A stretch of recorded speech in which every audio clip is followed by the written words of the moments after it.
Welcome to the Johnny Dell Football Academy podcast on the channel that's trying to answer the whys and hows of the game by talking through and dissecting game film and diving deeper to explain why the X's zig and the O's zag.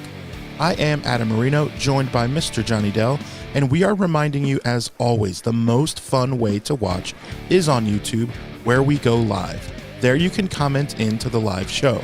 Be sure to hit the notification bell and turn on your notifications so you can be a part of the conversation. We also stream live on Facebook and X. Also, the audio versions are always found on Spotify, Apple, wherever you get your podcasts. Now, if you are live with us in the chat, it's probably because you are subscribed, you've hit the notification bell, and turned those notifications on. So, when sharing with your friends, be sure to let them know. We also love to hear from you outside of our live show. Email us at johnnydellsfootballacademy@gmail.com, and you can always check out the website JFA49.com, as it is the most fun way to support the channel. Also, the way we boost the chat and boost the algorithm is to type out hashtag JD49. Oh man, Quiffle you got to stop making me laugh right before the show starts. This is the Johnny Dell Football Academy podcast on the channel that discusses why the X's zig and the O's zag. Come on, Michael Norris. So Quiffle you totally just made me laugh. He said, "Everyone shut up, my show is on." And I just think of two things real quick. Is the old ESPN commercials. Rest in peace, John Clayton, one of the coolest cats to ever do it. And This is Sports Center back when ESPN and Sports Center was cool. Now it's dumb. But John Clayton, that's why we have this show. John Clayton was doing a segment. He's wearing his suit and everything, and he's talking about the Seahawks. And then all of a sudden, he unclips his hair as if he for real has like long hair. And you see that he's not wearing a suit. It's just like a clip-on throwaway. He's wearing a t-shirt that says Slayer. He instantly starts eating a bowl of pasta and says, "Ma, I'm done with my segment." And then the other one is Will Ferrell. "Ma, the meatloaf." Like, I just picture Quiffle Everyone shut up. My show is on. So I picture the dad in That Thing You Do, the movie. If you remember the old Tom Hanks movie, Tom Hanks directed it. You love that movie. I love that movie. I love that movie. And I do too. The Oneaters. The Oneaters are classic. The Oneaters.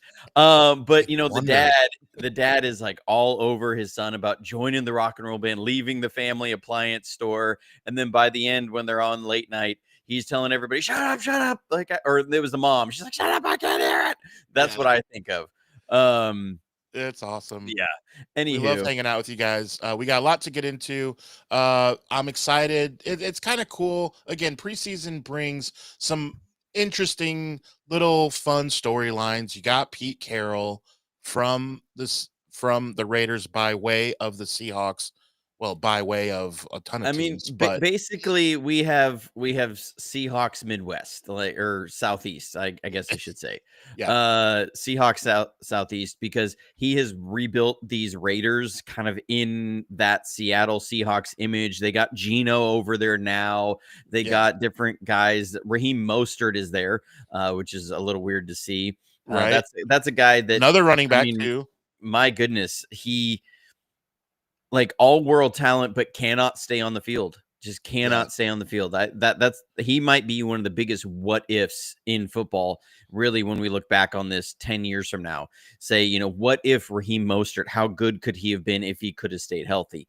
But the Seahawks or the Raiders are really looking like Seahawks Southwest, which could be very helpful for the 49ers in that the personnel, the way it's built, is going to be similar to what they face week one. It's going to be a different scheme, but when they face the Seahawks, because there's still a lot of that Seahawks team is built in the image of Pete Carroll and what he likes to do. So it'll be a good test for them doing that with these joint practices. Yeah, it's fun to see always our guys hitting other guys not wearing the same colored helmets. And when that happens, though, you are more susceptible to some injuries. So that's where I Yeah. kind of want to start because you and I had a conversation. You were First of all, Johnny was texting me and he was bragging, and I didn't, and he's not a bragger. So I thought he was showing me a screenshot of something about CJ West. And you've heard me talk about Sports Oh, Edit Nation. My buddy Miles he went to IU, knows a lot about IU football. I live in Indiana. Just by default, I know a lot about IU football. I've known about CJ West before any of you did. And that's just because I live in the state.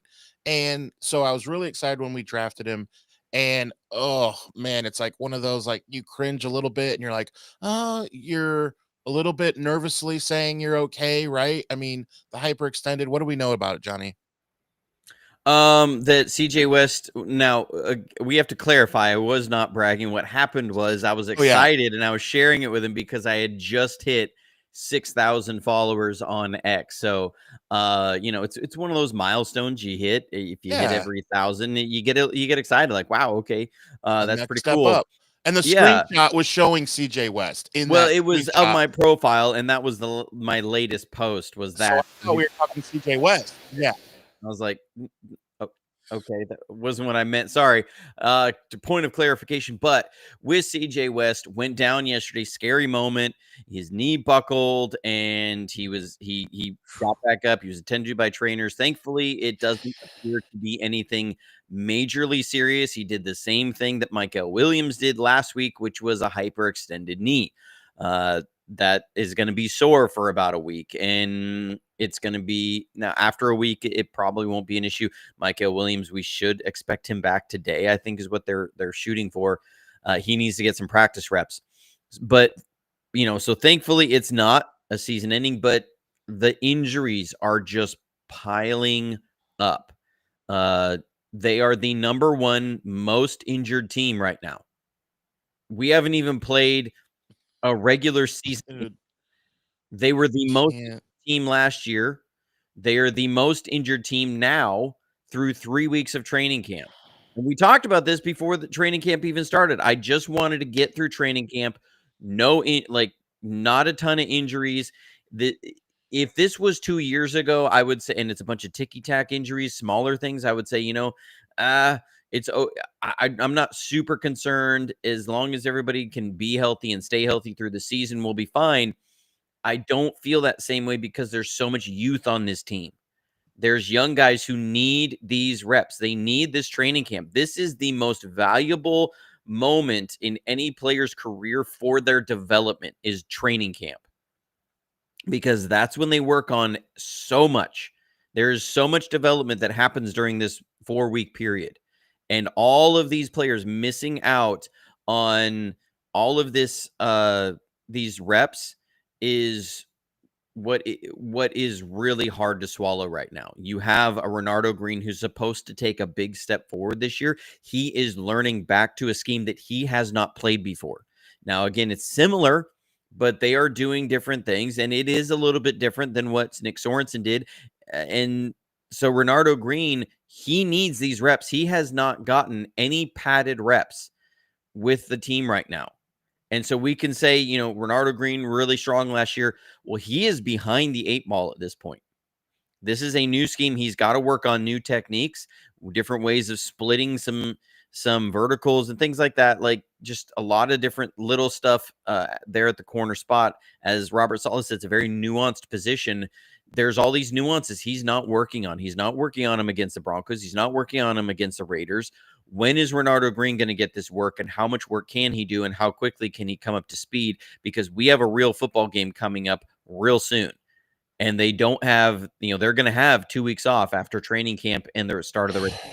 So, these things really start to become concerning, and you have all these young receivers that are banged up, and you still have Juwan Jennings that there is now no certainty as to when he will get back, what his timeline of getting back is.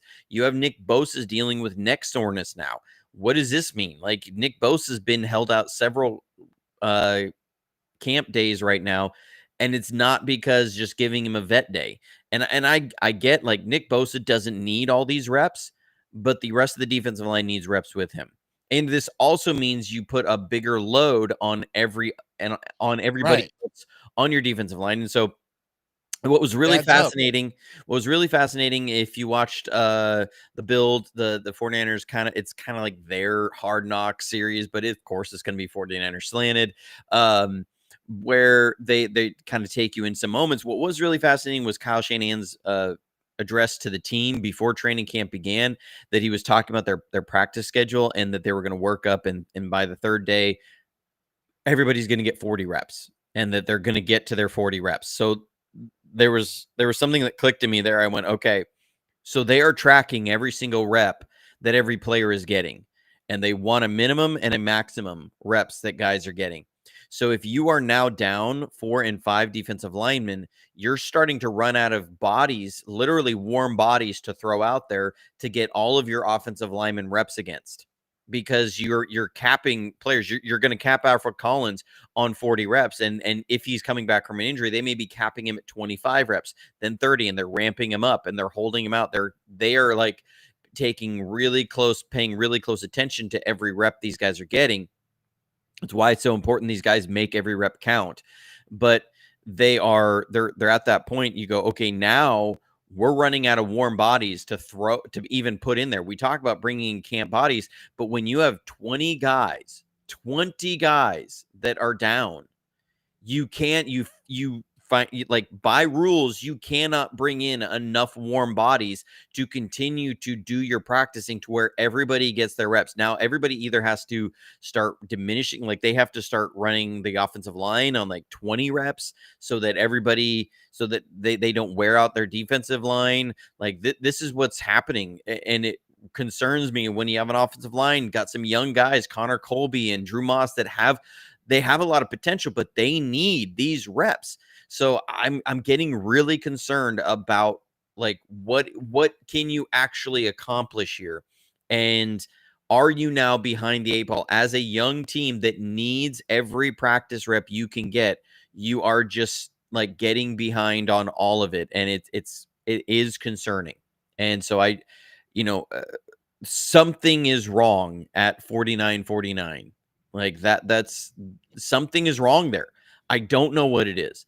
And I know a lot's been made of the stretching and not stretching, and we talked about that last week. But something about the way they are going about things, about the field, about like there is something wrong there in Santa Clara to cause the injuries at the rate that the 49ers experience them. This just doesn't make sense.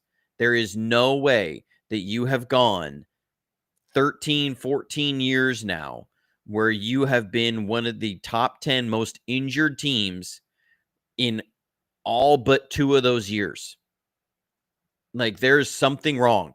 And the year you were the least injured in most recent memory, you had 3 starters go down with bad injuries in the Super Bowl. You had John Feliciano, you had Dre Greenlaw, and George Kittle got injured to the point he told Kyle Shanahan he couldn't catch a pass. Like that's happening in the Super Bowl. Like he couldn't raise his hand over his head. Like there is something wrong in the building, and they like I don't know their process in doing this, but when you keep banging your head against the same wall, the wall has got to change. Like you've got to bring a different tool to take that on. They're just that's about what I have to say about that. I feel like something's wrong in the injury department and the strength and conditioning. Like something is wrong. Thanks, Forrest. I don't disagree a single bit. It is frustrating. I was hitting my head on the microphone like 8 different times as you were talking because I don't know what else to say. And it's just like, it's like when you see that over and over, you do wonder, like, is there something that can be done? You don't know what is going on. We do have a lot of players that are really, really good who seem really, really healthy. One of them is Brock Purdy, Fred Warner. We do have guys. Christian McCaffrey said he's feeling good. It's the NFL. Not everyone's going to feel 100% all the time. Gosh, I get that. I'm just excited to continue to see what we can as the Hard Knocks, building, as it says. I want to see what we are building. The schedule is favorable. I want to see what we can do, and a test is tomorrow. We do have football today, and then the Niners, of course, play the Raiders tomorrow. I want to talk through some of the Raiders that I'm kind of interested to see. Well, With I'm sorry, I don't mean to cut you off, but I'm my ADHD is kicking in. The chat is going crazy over iron sharpens iron and yeah, how you sharpen knives. Okay. Just you want to settle that? well, I have to give some context as somebody who studied Greek. When you have because that's an old scripture out of the Bible. Paul said, as iron sharpens iron, one man sharpens the other. You have to understand the Greek had no word for steel, and they didn't really understand the concept of steel. They just they knew it was iron ore, and they would forge it. When they're talking about iron sharpens iron, the idea isn't as much grinding, it's more of a smashing, because their tools and their hammers were made out of iron. So they're talking more about pounding an edge and beveling an edge and creating an edge into a blade, not the grinding wheels, because they didn't use iron to sharpen the blades once they were forged. They used stone grinding wheels. It was a setup where they'd have their feet on pedals, and it would move everything to make the stone rotate, and they would grind the edge against the stone circle. So when it's saying as iron sharpens iron, it's really talking about the forging process and more bashing into and beating than it is anything on that. And what I think some of them are talking about is iron honing tools, not sharpening tools. They're also talking about that, of how you can fix the edge from rolling over. I have some really nice Japanese steak or chef's knives that I've had for like 8 years now, something like that. They're Shun.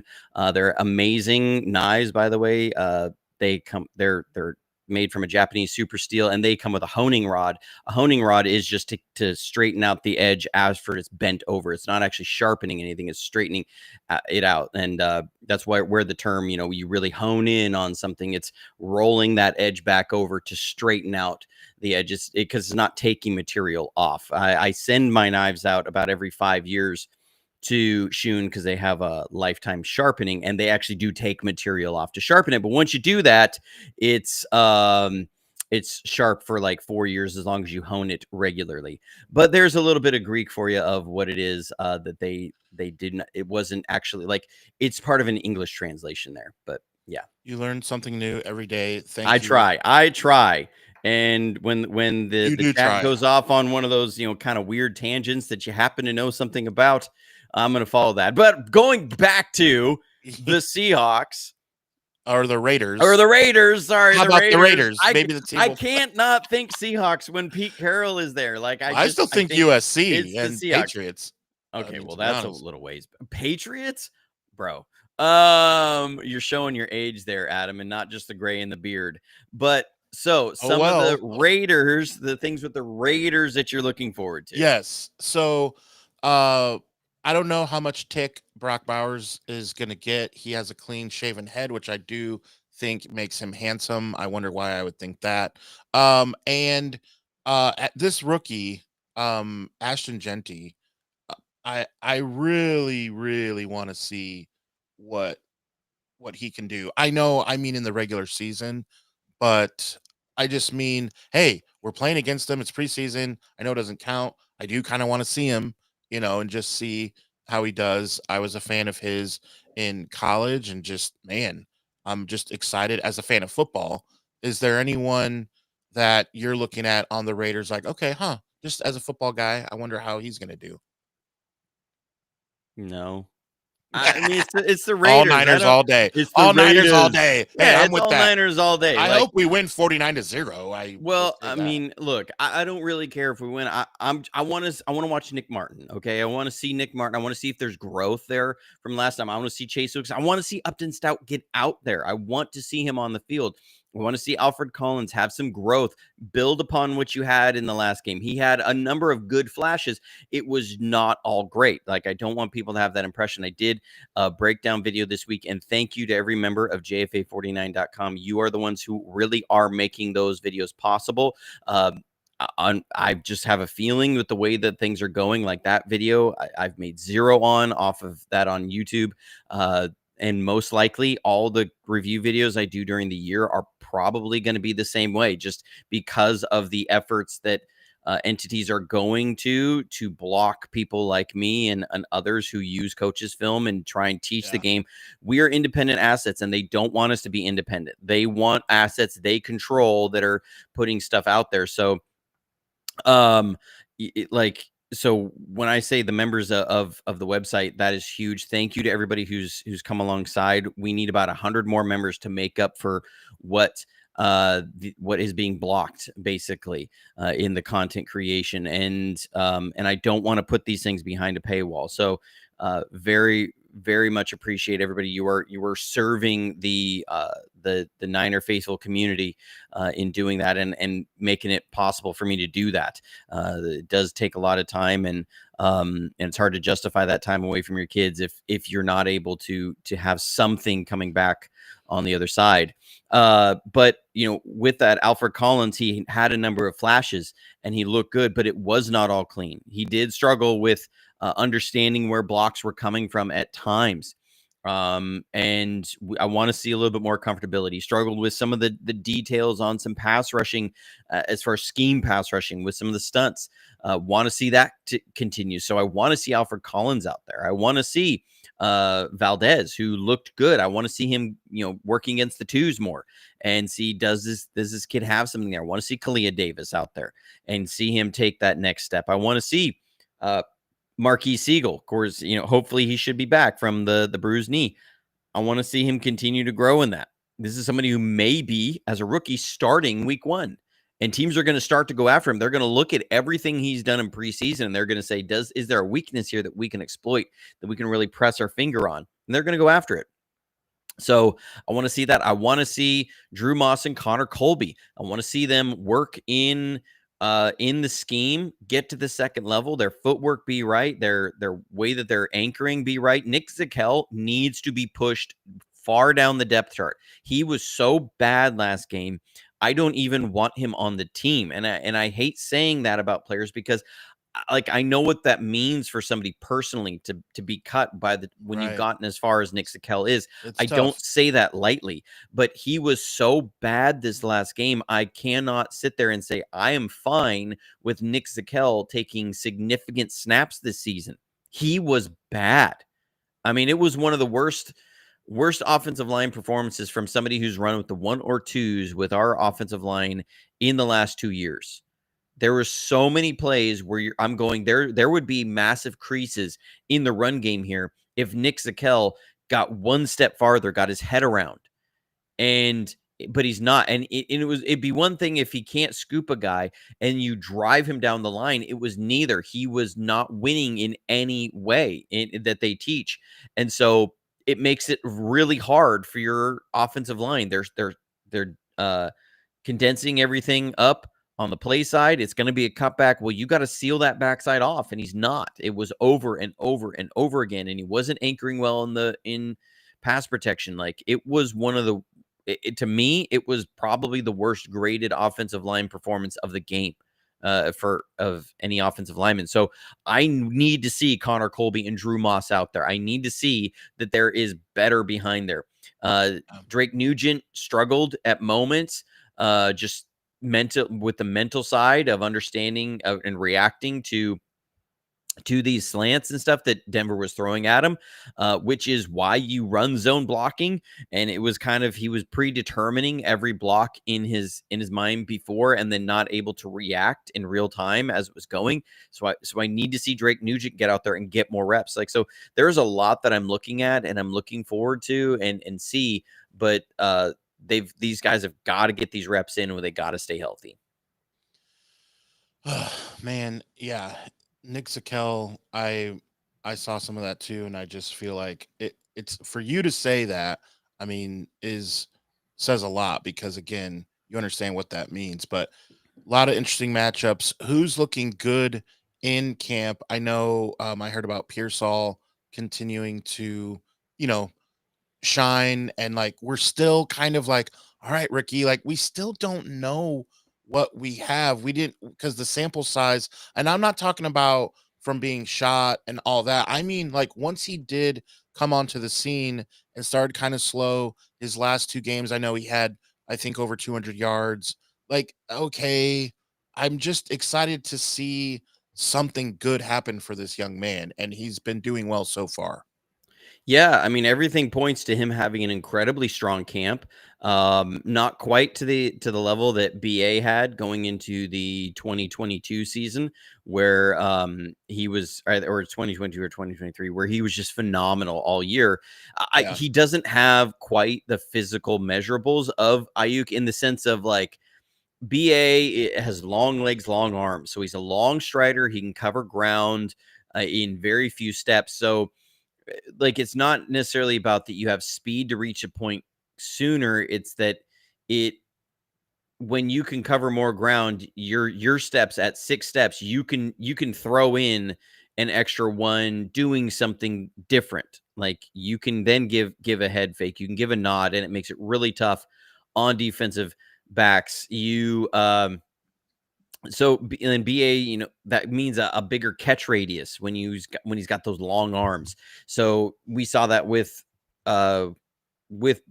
Brock Purdy and Brandon Ayuk over the years, that he could fit it into, it was a bigger window for Brock to hit. Ricky Pearsall, I don't know. It's hard to say what is his NFL ceiling. What, like, if he was to be everything that he's capable of being, what would that look like? I don't think it's like a Steve Smith. I mean, I don't feel like it's that way. It's definitely not like a Julio Jones. He just doesn't have the height, the size, everything that goes along with that. He's got lots of speed. He's a little bit, more narrow framed of a guy. Where what kind of receiver would I bill him as? It's kind of tough to figure out who he is. If we say he's going to be in this real top end, a little bit smaller of a guy, but want to see where is his role going to be in this offense. BA is supposed to be the X, but he's not going to be back until at least week 6. And does that mean that Pearsall's the Z? Does it mean he's the X? Does it mean he's a slot? Juwan's more of a slot. I don't know how, and not having Juwan there, not having BA there, I don't know what the vision of an identity of this passing game is come November. And like you can't find that in November. By the time you get to November, practices are no longer practices. They're walkthroughs. Like everything is a walkthrough. And Right. so there's just no you you can't find your identity in November. You have to find your identity now. And lean on that throughout the year. And I just start getting concerned. Like, I don't know if they know that they have their identity in what Ricky Pearsall can be. It's very encouraging that he's having a strong year, but it just feels like a lot of things start feeling like this is a building year. Especially at my age, like it's harder to swallow that of like, we are building towards what we can be in 2026 this year. So I don't know.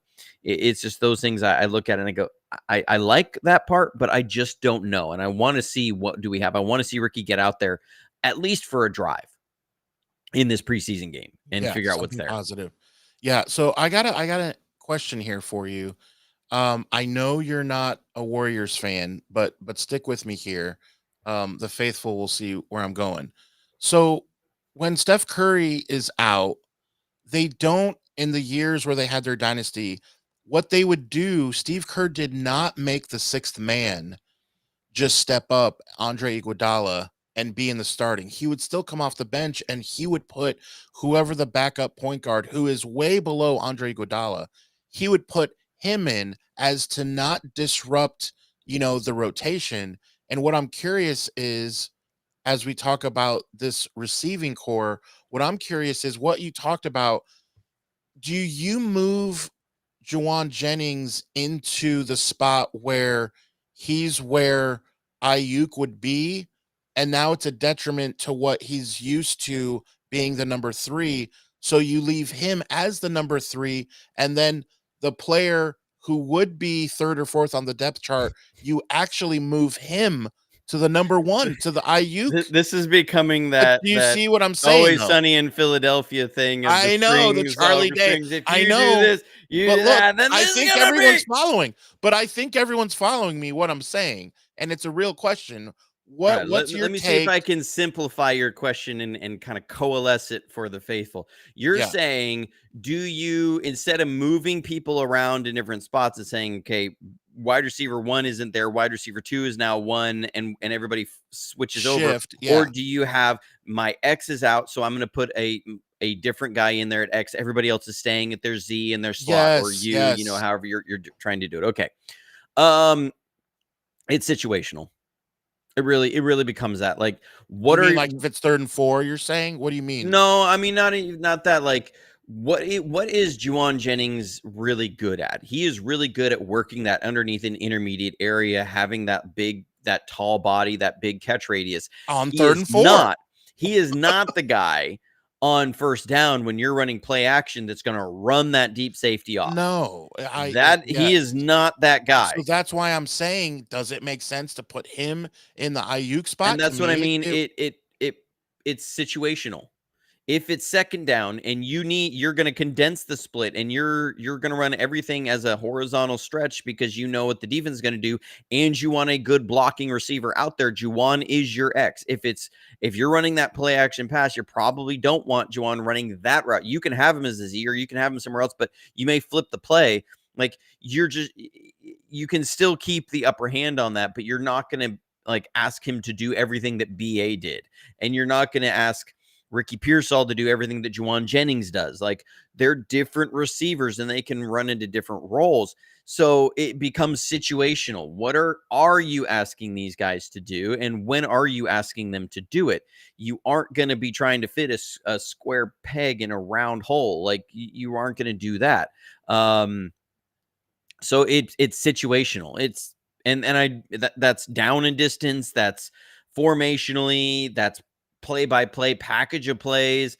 That's what it is. The best thing for this team is for as many of these young guys who will make the 53 to learn the route tree and the details of the route tree as firmly as possible. And that is where I appreciate having a quarterback like Mac Jones as your backup, because Mac Jones, there's a lot of things that people can say about Mac Truck, okay? But what they can't say is that he's not somebody who is extremely football smart, understands the X's and O's very well, and will be very detail oriented. Those are things that Mac Jones brings to the table as your quarterback number 2. So when you go from Brock Purdy to Mac Jones, the detail of the offense does not change. And that is what is really good for these second and third crops receivers that are going through now. Carter Bradley, that's a completely different situation, as he recently came into the team and then had a horrendous performance last week in there. But Mac Jones, the interception to Jordan Watkins is an example of that. Mac Jones threw that ball exactly where it was supposed to go for the route as Jordan Watkins was supposed to run it. Jordan Watkins did not run that route as he was supposed to run it, and it ends up in an interception. And Mac Jones, I guarantee you, on the way off the field, let him know. And then his wide receivers coach let him know, and Kyle Shanahan probably let him know. And so, like, you're getting the opportunities to have people that will keep them accountable on all of this, not just in the meeting rooms, not just after a mistake in a preseason game, but on the field as they're going and coming back to the huddle. That's what I appreciate about having Mac Jones there. So I just think, yeah, it sounds like there's a lot of moving parts, and Kyle Shanahan is the mad scientist to make that work. When we talk about the X, the Z, the Y, as far as receivers and what that looks like, and we just kind of need to trust the process, is what I'm hearing. As far as on 3rd and 4, like I'm talking about, to use Juwan as the chess piece that we need him for, and it'll work out. And we're excited to see what receiver really steps up and shines. Now, as we move to the defensive side of the ball, is Demo becoming just everyone's favorite player? I sense that like there's a vibe that like, man, Lenore is just gonna be one of those guys where we're like, when he makes a hit, when he makes a tips a ball, whatever, we're just like, yeah, Demo. Like that's just a thing now, and he's been crushing it as well. Demo, everything is shown he's having a phenomenal camp. He is really embracing this role that he has on defense. I think it's going to be better for his health long term. Mm. As he's not going to be asked to get in there in between the tackles and get physical a lot, which was what he was doing when he was playing in the slot. Upton Stout and Chase Lucas are making that possible for him. So they're becoming very valuable, not only to the team, but to Diamador Lenore himself and everything. I mean, the dude is just brimming with confidence. You want to talk about a and look, corners have got to be that way. They have got to be that way. They got to Like forget, and they just well, yep. I mean, they have to have the biggest ego on the team because they've got to play with confidence. If you play scared as a corner in this league, you are going to get abused over and over and over again, and you're going to be out of the league. That's why, you look at some of the greatest corners that have ever been. These were some of the cockiest, most confident people ever. You look at a Richard Sherman, you look at a Deion Sanders, you look at a Sauce Gardner, you look at Darrell Revis. Like, these are some of the most confident players that have ever been. Rod Woodson. Like, these guys had no problem telling you they were better than you every single snap, and they would go and back it up. So, him taking that step in and embracing the confidence that he has, I love it. He's going to be one of those players that drives opposing teams nuts, and I love it. We haven't had that for a while. We haven't had that since Sherm in the secondary. He's going to drive other teams nuts, and so I'm really excited for Demo. The biggest thing with this is I'm excited in some ways for the defense and the return of Robert Saleh, and we covered some of the scheme stuff about it. That Robert Saleh is kind of the new old that he brought back yesterday on a show with Stats over there at the Gold Standard podcast. But I'm not sure who's supposed to carry this team. I feel like this team is not going to be. They're not going to be in that first month a team that is really strong on both sides of the ball. Like, I don't feel like they're going to come out and the offense is going to be strong and the defense is going to be strong, and you feel like you can win either matchup and you'll be good. But I don't know which side is going to be able to carry the team while the other side's figuring it out, because I feel like both sides are going to be figuring out their way through the first 6 weeks of the year. Like, the offense, we're going to be figuring out who some of these young guys are. We're going to be figuring out exactly what the offense is and how much of a passing attack you can have with Brock Purdy with what's going on, how much of a rushing attack you can have, what's happening at left guard, Ben Barch, and is everybody going to stay healthy? And so I don't feel like the offense has it all together quite. It's kind of like, what is this offense really gonna look like when everyone's there? And we're not going to see that for a while. There's the uncertainty over Demarcus Robinson's suspension, which just seems to be taking a very long time.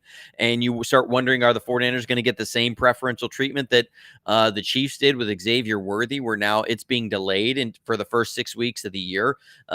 Any sort of real decision on him? I'm sitting there like, that would be great for the 49ers. Get Demarcus Robinson in there for the first 6 weeks, and then he can get suspended when BA comes back. Like, that would be the ideal situation. Is he going to get that? I don't know. They're going through the appeal process. We don't know what is happening there with the league. What's going to happen on the defense? I feel like there's all this new, Robert Saleh's come back. We have so many young defensive linemen. We have some new guys in the secondary. What's happening at the safety position?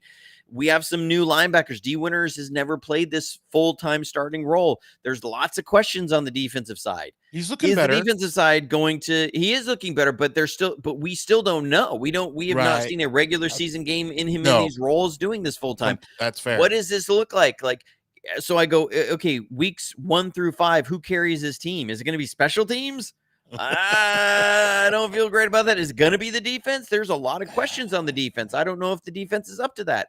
They need to figure out who they are. on the offense. Is the offense going to be able to carry it? Everybody will say, well, Walt, because like I think it was last year people were looking at, well, the offense is really going to have to carry this while, through the first part of the year as Nick Sorensen and his defense really figure out who they are. And the offense didn't quite do that, right? They didn't quite carry the team. It was a very hard full bucket to carry. I feel like you could say that about either side. You could look at the defense and say, well, the defense is going to have a lot of question marks. The offense is really going to have to carry them through the first 4 to 6 weeks of the year. But then I turn around to the offense and I say, I don't really know what this offense is. And there's a lot of things they got to figure out. The defense is really going to have to carry them through the first 4 to 6 weeks of the year. So I just don't know. Like this is the most I don't know of the team we've had in a long time. And that's where it's like the uncertainty of not knowing is kind of got me on edge with it.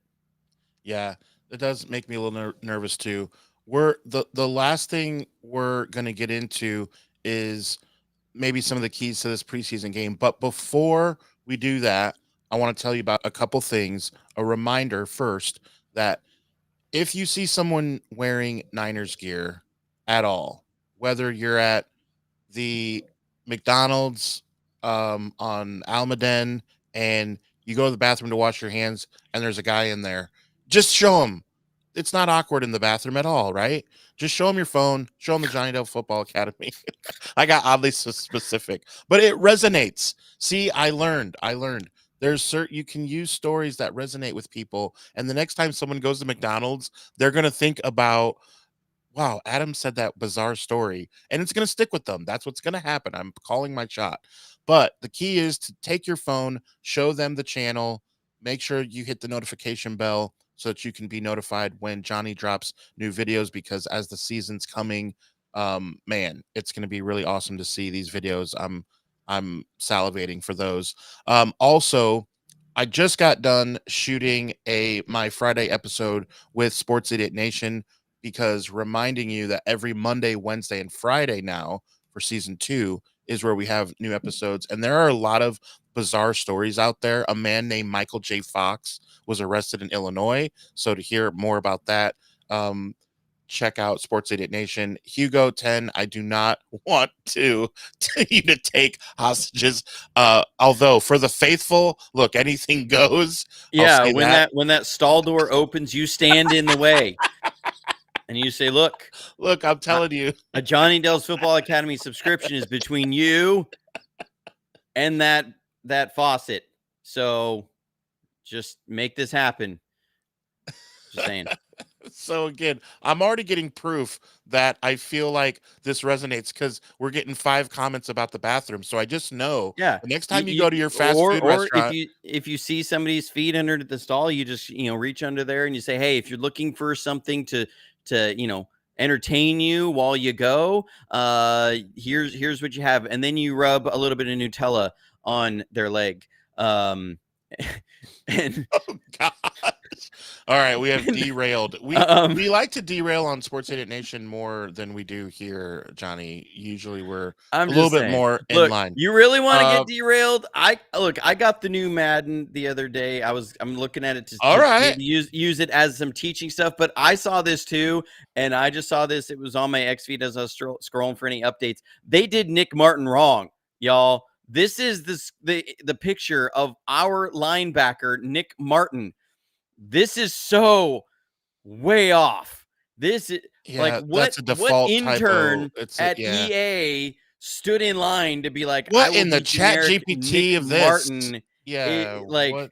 So look, the new Madden, I'm going to try and do some teaching on football with it, use it as a teaching tool, because I can install certain concepts easier with that than I can try and do it on the whiteboard, I think, and stuff. But yeah, they got some things they got to figure out. Yeah. So that's funny. All right. So before we get into this preseason game coming up, there was something that you and I were talking about that you kind of, would I say you have a bone to pick with your beloved Kyle Shanahan?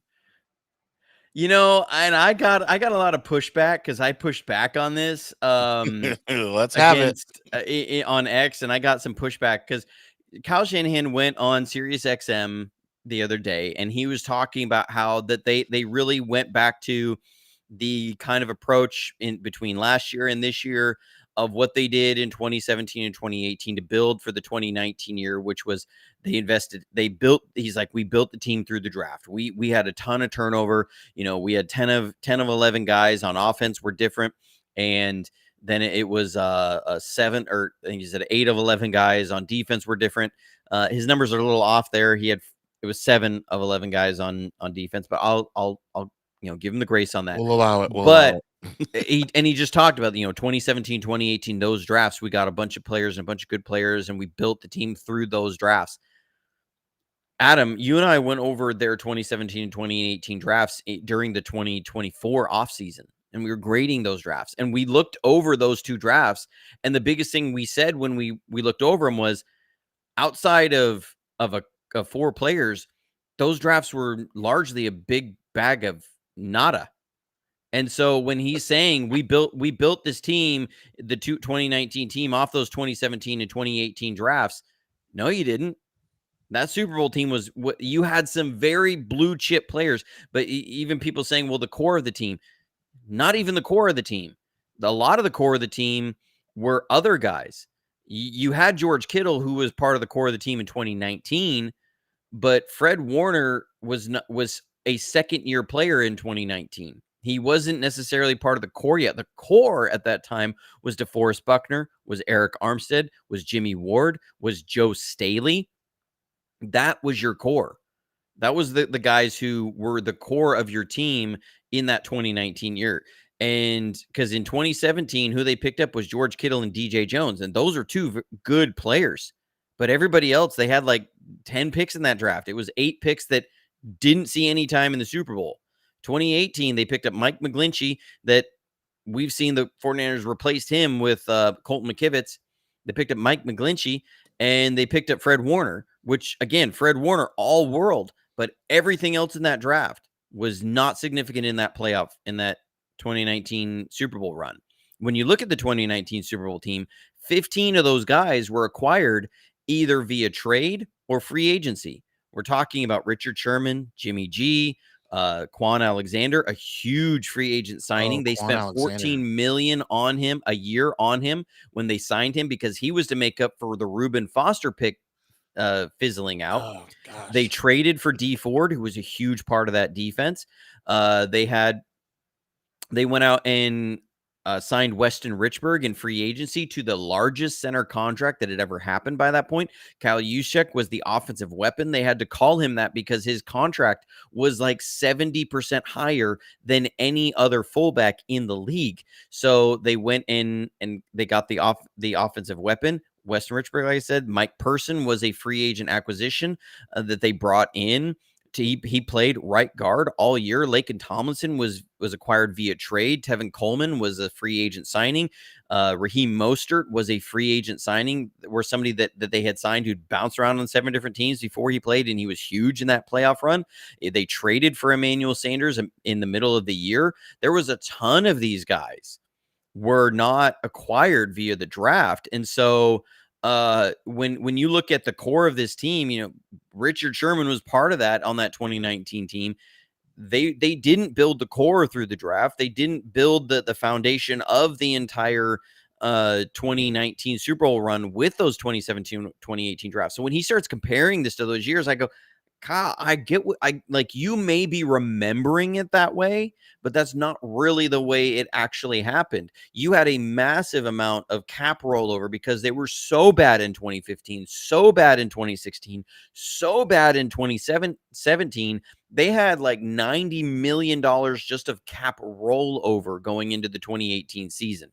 And so they were able to use that cap rollover to bring in all these free agents, make these trades, and then give guys the big contracts. That's what really happened. And then you had the incredible draft of 2019, where you had Nick Bosa and Deebo Samuel and Dre Greenlaw, all were brought in that 2019 draft. And so that is really, to me, the draft that set the foundation. And what I would like is to look back on this and say the 2024 draft was like that, or the 2025 draft was like that you had some really good players coming out of that one. And then all these young players are so good out the gate. That's what I would love to see. And I'm hoping that's what happens this year. But I just have a little bone to pick with that. And maybe just me, kind of nitpicking on it. But when he says that, I go, that's not what the history actually was. You didn't get all these starters out of those drafts. You got a couple really blue chip players, 2 other starters, and everything else didn't make an impact in that 2019. I mean, are we counting Dante Pettis that you had, who was a starter in 2018, started 2019 as a starter, but by week 6 they traded for Emmanuel Sanders because Dante Pettis was not cutting it. Yeah, So the guy. that's what it is. And so I don't know. That's just I had to get it off my chest. Again, I know I've talked about it a few times. All right, let's shift to the Seahawks. I mean the Raiders. The Raiders. The Oakland Raiders. Who are now in Vegas, which is so weird. So yeah, what things are you looking for? We talked about the young keys of the game. Young guys. Yeah. Keys of the game. It's gonna be, I want to see that defense look violent and go hit. I want to see the scheme continue to solidify. I want to see these young guys stay healthy. I want to see the offensive line execute. I really want to see them execute. Now that Denver defensive line is one of the best defensive lines in the league. So I don't blame them for struggling, and there wasn't a ton of game planning going on. So I want to see this offensive line go. I want to see not necessarily Christian McCaffrey in it, but I want to see Patrick Taylor. I really like Patrick Taylor, even going back to last year. I think he could be, I don't know why he's always getting kind of stashed down the depth chart, but I think he could be he's a very solid running back, and I want to see him continue to be out there. So there's a lot that I'm looking for in all of that. I mean, that's all I can think of. Anything else you can think of that you're looking for out of this, Adam? I guess I'm